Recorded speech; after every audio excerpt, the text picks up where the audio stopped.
Hello everyone, I'm Shannon Kelly, Social Media Manager at the Toronto Real Estate Board. And I'm Jason Mercer, the Toronto Real Estate Board Senior Manager of Market Analysis.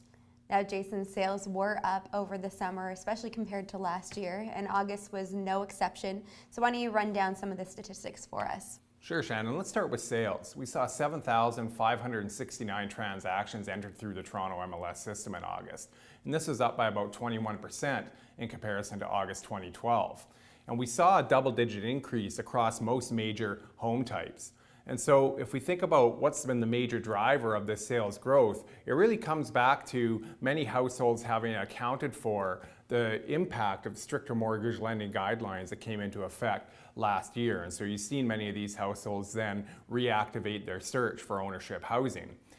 And a lot of buyers have found a diversity of affordable ownership options across the Greater Toronto Area. And Jason, people are always concerned about home prices and how they're holding up. So is it fair to assume that because sales were up in August, that home prices were also up in compared to last year?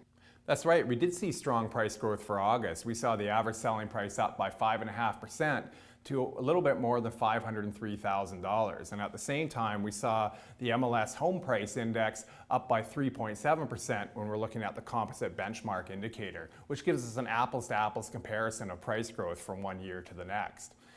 And also, similar to sales, if we look at price growth by home type, we did see both the average price and the MLS HPI benchmark up for most major home types.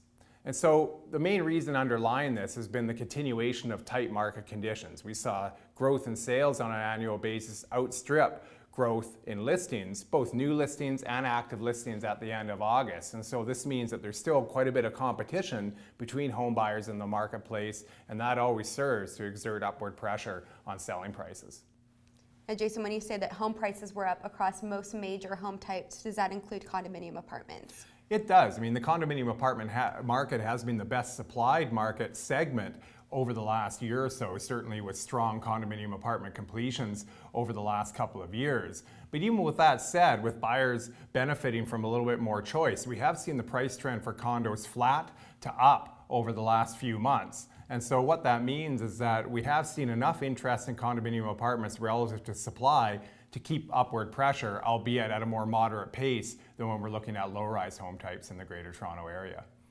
Now, it'd be interesting to see if this upward trend in home price and home sales continues for the rest of the year, but we'll be back to talk to you again in a month's time. In the meantime, you can still connect with us on Twitter at TREB Home as well as on Facebook, and from both of us, have a great month.